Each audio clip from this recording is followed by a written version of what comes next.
रामचरितमानस के अंदर एक पंक्ति आती है, राम नाम कलि अभिमत दाता, हित पर लोक लोक पितु माता।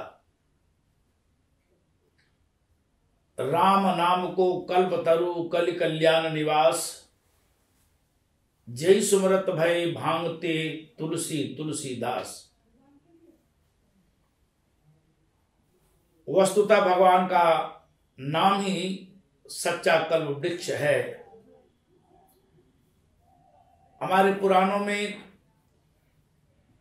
कल्प वृक्ष की परिकल्पना की गई है और ये मान्यता है हमारे मनीषियों की।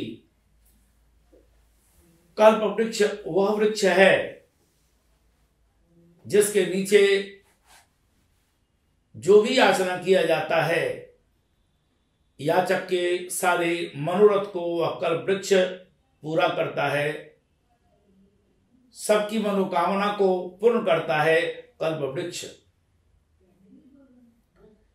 यद्यपि वर्तमान युग में कहीं प्रत्यक्ष रूप से जंगलों में, उपवनों में, बाग बगीचों में कहीं कल्प वृक्ष दृष्टिगोचर नहीं होता, लेकिन संतों के मतानुसार भगवान का जो सच्चा नाम है वही कल्प वृक्ष है और वह भक्तों की मनोकामनाओं को पूरा करने वाला, मनोरथों को पूरा करने वाला अभिमत दाता है। तुलसीदास जी ने नाम की बड़ी महिमा गाई है और वह कहते हैं कलिकाल के अंदर जो नाम है भगवान का वह सकल मनोरथों को पूरा करने वाला है। इस लोक का और परलोक का भी वह सुधार करने वाला है। नाम स्मरण करने वाले का कल्याण करने वाला एकमात्र भगवान का नाम स्मरण है। तुलसीदास जी को जब गुरु नहीं मिले थे, छोटी सी अवस्था थी उनकी, जब जन्म हुआ था, कहा जाता है मूल नक्षत्र में उनका जन्म हुआ था, और जब उनके माता पिता को मालूम पड़ा तो यह अनिष्ट जानकर कि बालक का जन्म हमारे लिए अनुकूल नहीं है, प्रतिकूल है, उन्होंने उनका परित्याग कर दिया। उनके माता पिता कुछ दिन के बाद मर गए। जो दासी बालक तुलसी का पालन पोषण करने वाली थी, जब तुलसीदास जी 8 वर्ष के होने वाले थे, उस दासी चुनिया की भी मृत्यु हो गई। तुलसीदास जी अनाथ हो गए और भटकते भटकते वह चित्रकूट पहुंचे। तुलसीदास जी के पास अपने उदर पूर्ति का और कोई साधन नहीं था। वह भिक्षाटन करते, कई जगह लोग उन्हें धक्के मारते, उनका अपमान करते, उन्हें परेशान करते, अपशब्द बोलते। तुलसीदास जी जब चित्रकूट में पहुंचे, आज भी वहां एक विशाल हनुमान जी की प्रतिमा बनी हुई है। बड़े बड़े सेठ लोग वहां पहुंचते और वहां काफी बंदर उस हनुमान जी की मूर्ति के पास इकट्ठे होते थे और सेठ साहूकार लोग, धनाढ़ लोग भुने हुए चनों को उन बानरों के सामने फेंक देते कि शायद हनुमान जी इन वानरों के रूप में उनके द्वारा दिए गए भुने हुए चनों को खाएंगे या खा रहे हैं। जब तुलसीदास जी याचना करते तो सेठ साहूकार लोग कोई तो चाटे मार देते, कोई अपशब्द करते, कोई धक्का मारते, लेकिन तुलसीदास जी को वे लोग वे चने देते नहीं। तुलसीदास जी उन्हीं वानरों के बीच में घुसकर चुन चुनकर भुने हुए चनों को खाते, जो धरती पर फेंक दिए जाते थे सेठ साहूकारों के द्वारा।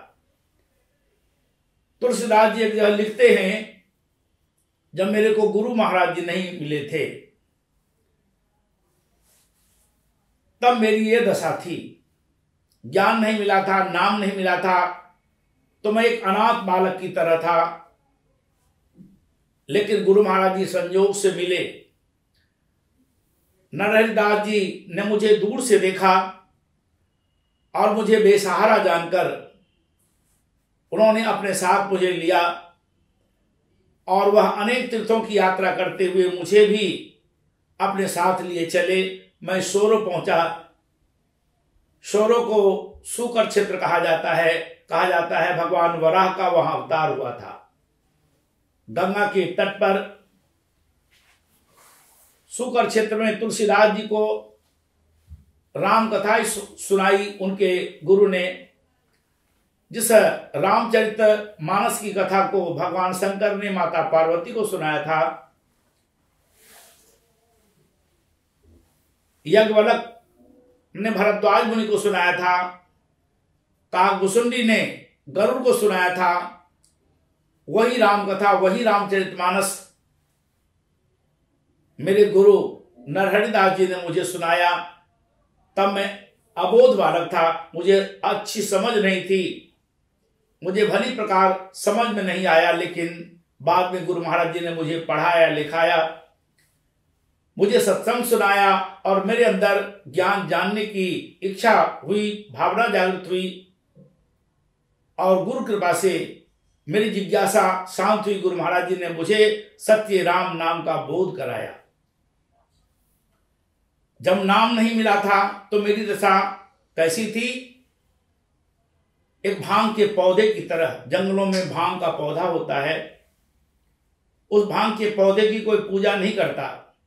मेड़ के अगल बगल में जंगलों में जहां तहां भांग के पौधे उगे रहते हैं और व्यक्ति जूते पहने हुए, चप्पल पहने हुए भांग के पौधों को रौंदता हुआ आगे बढ़ जाता है। उस भांग के पौधे के प्रति किसी की पूज्य भावना नहीं होती है, श्रद्धा नहीं होती है। लेकिन जब गुरु महाराज जी ने नाम दिया, मुझे गुरु की कृपा हुई, नाम का बोध प्राप्त हुआ और जब मैंने नाम का सुमरण किया, नाम की कमाई की, वही तुलसी जो भांग की तरह निकृष्ट था, आज घर घर में तुलसी की तरह पूज्य हो गया। हिंदू संस्कृत के अंदर, सनातन संस्कृत के अंदर प्रत्येक हिंदू के घर में, आंगन में पहले चबूतरा बनाया जाता था और चबूतरे पर एक तुलसी का पौध लगाया जाता था। स्नान करने के बाद प्रत्येक हिंदू, प्रत्येक सनातनी व्यक्ति तुलसी के जड़ में पानी डालता है, तुलसी जी की पूजा करता है, तुलसी की परिक्रमा करता है। वह तुलसी पूज्य है सनातनियों के लिए। तुलसीदास जी कहते जब मुझे नाम नहीं मिला था, गुरु महाराज नहीं मिले थे, मेरी दशा उस भांग के पौधे की तरह निकृष्ट था, लोग मुझे पूछते नहीं थे। लेकिन जब नाम गुरु महाराज जी मिले, नाम मिला, मुझे सच्चा बोध प्राप्त हुआ नाम का, और जब मैंने नाम की कमाई की, गुरु कृपा से, नाम के सुमन के प्रताप से, वह तुलसी घर घर में तुलसी की तरह पूज्य हो गया। यह प्रताप किसका है? नाम का प्रताप है। नाम सबके मनोरथों को पूरा करने वाला है। लेकिन वह सच्चा नाम क्या है? उपनिषदों में ये कहा गया है यमराज के द्वारा नचिकेता के प्रति, एतद्धैवाक्षरम ब्रह्म एतद्धैवाक्षरम परम एताद्धवे अक्षरे ज्ञात्वा ब्रह्मलोके महीयते। एतावलंबनम श्रेष्ठम एतावलंबनम परम एतावलंबनम ज्ञात्वा यो यति इच्छति तस्य तत्। नाम जो है, नाम के दो अक्षर हैं। नाम अपने आप में ही कैसा है? एतद्वाक्षरे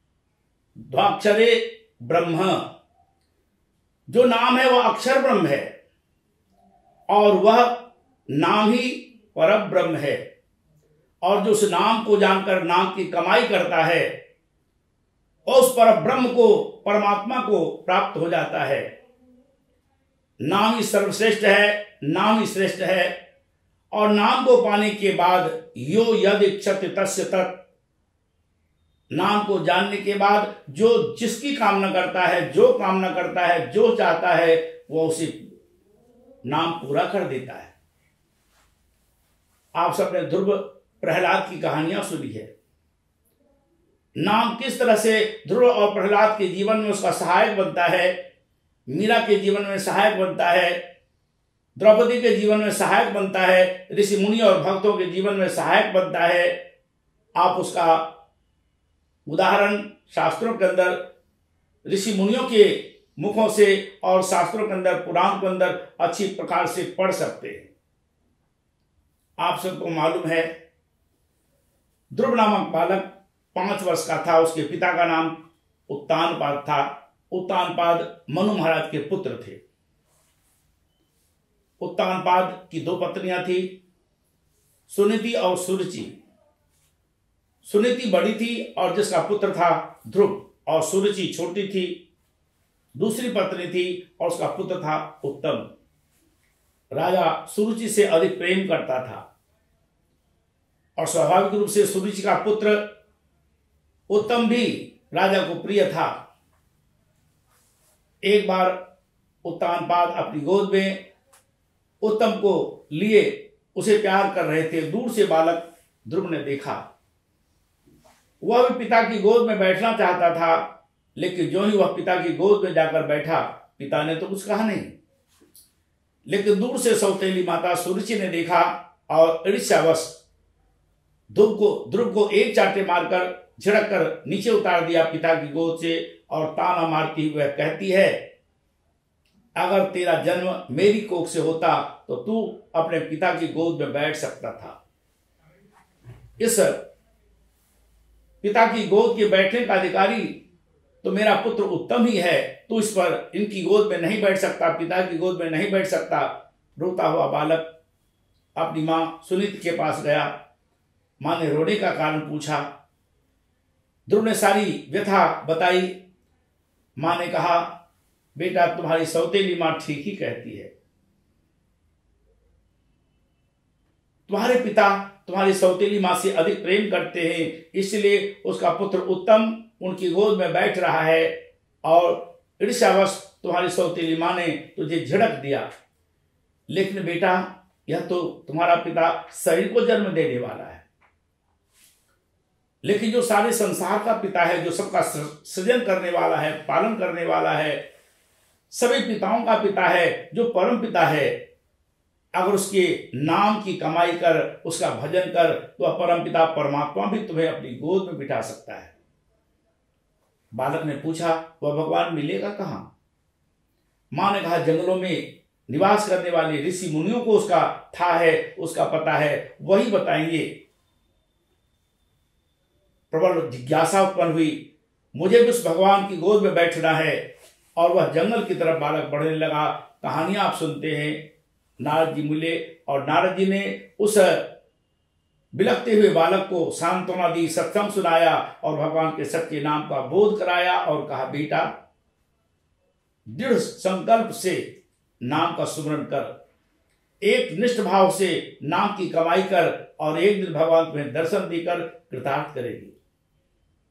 नाम वह ध्रुव इस भावना से, नाम सुमरण करने से भगवान मुझे अपनी गोद में बिठाएंगे, भगवान मुझे प्यार करेंगे, भगवान मुझे दर्शन देंगे। गुरु के वचनों में दृढ़ विश्वास रखकर वह एक निष्ठा के साथ नाम का सुमरण करने लगा। चाहे शास्त्रों में भगवान को क्षीरसाई बताया गया, क्षीर सागर में निवास करने वाला बताया गया, शास्त्रों में भगवान को वैकुंठ निवासी कहा गया, शास्त्रों में भगवान को घटघटवासी कहा गया। चाहे वह भगवान घटघटवासी है, चाहे क्षीर सागर में रहता है, चाहे वह वैकुंठ में निवास करता है, लेकिन नाम की शक्ति कितनी बड़ी शक्ति है। नाम की कमाई करने से, नाम का सुमरण करने से वह परमपिता परमात्मा, वह भगवान विष्णु ध्रुव के सामने प्रकट होते हैं और कहते, वत्स आंखें खोलो। जिस भगवान की तू आराधना कर रहा है, वह भगवान विष्णु, मैं तुम्हें दर्शन देने के लिए आया हूं। ध्रुव ने आंखें खोली, वह कृतार्थ हो गया दर्शन पाकर के। आनंद मगन हो गया और भगवान ने एक बालक की तरह अपनी गोद में उठाकर उस बालक ध्रुव से प्यार किया, उसे चूमा, सहलाया, प्यार दिया। ध्रुव आनंदित हो गया। भगवान कहने लगे, वत्स वरदान मांगो, क्या चाहते हो? ध्रुव ने कहा कि आपका दर्शन करके मैं कृतार्थ हो गया, मुझे कुछ पाना बाकी नहीं बच गया, मेरी सारी मनोरथ, सारी भावना पूरी हो गई। भगवान ने कहा, नहीं, मेरा दर्शन निष्फल नहीं जाता। याद करो तुम किस भावना से मेरे नाम का सुमरण कर रहे थे। तुम्हारी भावना थी मैं पिता का गोद प्राप्त करूं, पिता का उत्तराधिकारी बनूं। तूने मेरे नाम का स्मरण किया और मेरा नाम जो भी स्मरण करता है उसके मनोरथ को पूर्ण करने वाला है। मेरा दर्शन निष्फल नहीं जाएगा। जाओ, पिता की मृत्यु के बाद तुम्हारा भाई पहले उत्तम अपने राज्य का अधिकारी होगा, पिता का अधिकारी होगा, लेकिन बाद में उसकी मृत्यु के बाद तू ही उस राज्य का उत्तराधिकारी होएगा। अब बेटा तू जा, अपने पिता के दर्शन के लिए अपने घर जा। ध्रुव कहने लगा, भगवान फिर सौतेली मां मुझे मारेगी, लोग मुझे प्रताड़ित करेंगे। भगवान ने कहा, मेरी आज्ञा है, तू जा तो। और जब वही ध्रुव, जब उसे नाम मालूम नहीं था, भगवान का ज्ञान नहीं था, जब वह नाम का स्मरण नहीं करता था, उसकी सौतेली मां उसे झिड़कती है, पिता की गोद में बैठने नहीं देती है, उसे ताने मारती है, उसका अपमान करती है। लेकिन नाम जानने के बाद, नाम का स्मरण करने से, नाम के प्रताप से उसका मनोरथ पूर्ण हो गया। भगवान के आदेश से जब वह गया, सारी अयोध्या की प्रजा, राजा उत्तानपाद, उसकी पत्नी जो उसकी गोद से उठा, अपने पिता की गोद से उतार दिया था, उसने भी उसकी आरती उतारी। सारी अयोध्या वासियों ने उसकी आरती उतारी, उसका सम्मान किया। तो सचमुच में नाम सबके मनोरथों को पूरा करने वाला है, सबकी रक्षा करने वाला है, सबकी मनोकामनाओं की पूर्ति करने वाला है। भरी सभा में द्रौपदी की लाज जा रही है, दुशासन उसे निर्वस्त्र करना चाह रहा है, लेकिन जब कुल के पुरजनों ने, बड़े लोगों ने, बुजुर्गों ने उसकी रक्षा नहीं की, उसके पतियों ने उसकी रक्षा नहीं की, हर तरफ से हार कर वह अंत में भगवान के नाम का सुमरण करती है। और नाम के सुमरण के प्रताप से वह परमात्मा, वह भगवान वस्त्र के रूप में प्रकट होते हैं। हजारों हाथियों का बल रखने वाला दुशासन चीर हटाना चाहता है, निर्वस्त्र करना चाहता है, थक कर वह शिथिल हो जाता है, वस्त्रों का अंबार लग जाता है, लेकिन वस्त्र समाप्त नहीं होता है। द्रौपदी की लाज बचती है। लाज किसने बचाई? नाम की कमाई ने। इसीलिए संत कहते हैं, सुनी री मैंने निर्बल को बलराम, द्रुपद सुता निर्बल भई जादिन, तजी आए निज धाम, दुशासन की भुजा थकत भई, वसन रूप भय श्याम, सुनी री मैंने निर्बल के बलराम। नाम सबका बल है, निर्बलों का सहायक है, नाम सबकी रक्षा करने वाला है। प्रहलाद का पिता हिरण्यकश्यपु अपने तप बल से ब्रह्मा से वरदान प्राप्त कर उत्पात मचाने लगा, संसार के अंदर देवताओं को परास्त कर दिया और सारे राज पर अत्याचार करने लगा। जो भी भगवान का भजन करने वाला था, प्रहलाद भी नारद जी से नाम का बोध प्राप्त कर नाम का स्मरण करता था, नाम में उसे अटल विश्वास था।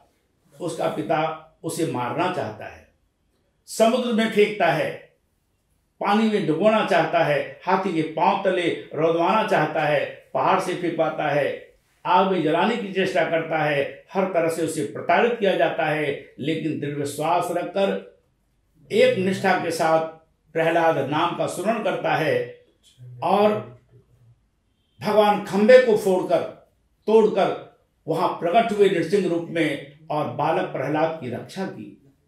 ये सब प्रताप नाम का है। भगवान शंकर हलाहल विष का पान कर गए। सारे संसार में त्राह त्राह मची थी, समुद्र मंथन हुआ, 14 रत्नों की प्राप्ति के लिए जब देवता और दानवों ने मिलकर समुद्र मंथन किया था, सबसे पहले हलाहल विष निकला और हलाहल सारे संसार का विनाश कर रहा था। त्राहि त्राहि मची हुई थी। तो देवताओं और भक्तों की रक्षा के लिए भगवान शंकर ने नाम का स्मरण किया और वह हलाहल विष अमृत रूप बन गया। जो हलाहल सारे संसार को जला रहा था, भगवान शंकर उसका पान कर गए। महिमा जासु जानगर लाओ, प्रथम पूजियत नाम प्रभावो, नाम प्रभाव जान शिवनी को, कालकूट फल दी नमी को। वह जो नाम है, जो कालकूट है, उसे निष्प्रभावित कर देता है। शंकर उसका पान करके वह नीलकंठ के नाम से जगत विख्यात हो गए, अमर हो गए। ये प्रताप शंकर जी का नहीं है, ये नाम का प्रताप है, ये नाम की महिमा है। गणेश जी की घर में पूजा होती है, देवताओं में वह पृथक पूज्य हैं। ये गणेश जी का अपना प्रताप नहीं है, ये प्रताप भगवान के नाम का है। वह नाम सबके मनोरथों को पूरा करने वाला है। यूं तो नाम का स्मरण निष्काम भाव से करना चाहिए। जो निष्काम भाव से नाम का स्मरण करता है, जैसे माता पिता अपने बच्चे की हमेशा रक्षा करते हैं, माँ हमेशा अबोध बालक की रक्षा करती है, हमेशा ध्यान रखती है, मेरा बालक, मेरी बालिका, मेरे बच्चे, मेरी संतान पलंग से नीचे न गिर जाए, आग में हाथ न डाल दे, चाकू में हाथ में चाकू लेकर वह खेलने लगे और वह चाकू उसके देह में लग न जाए। हमेशा अपने आश्रित बालक बालिका की माँ रक्षा करती है। इसी तरह से जो नाम का स्मरण करता है, नाम हमेशा उसकी रक्षा करता है। लेकिन वह नाम है क्या? वह नाम अव्यक्त है, भाषा से, वाणी से वह परे है। उसका बोध समय के सदगुरु महाराज देते हैं और कबीर कहते हैं, श्वासों की कर सुमरणी अजपा को कर जाप, ब्रह्म तत्व का सार है सुमरण आप ही आप। उस नाम का स्मरण स्वतः होता है। हर व्यक्ति के अंदर भगवान के नाम का हमेशा स्वतः अजपा जाप होता रहता है। जो नाम पुकारा जाता है जिह्वा के द्वारा, उसका जाप होता है। वह नाम गुणवाचक नाम है। लेकिन वो नाम कौन सा है? भगवान राम के नाम का जाप या राम राम या कृष्ण कृष्ण हम उनके अवतार लेने के बाद जब करते हैं। जब राम जी का अवतार हुआ, राम जी ने राक्षसों का संहार किया, ऋषि मुनियों की रक्षा की, भक्तों की रक्षा की, जगत में भगवान राम का जय जयकार होने लगा। सारी दुनिया राम नाम का गुणानुवाद करने लगी।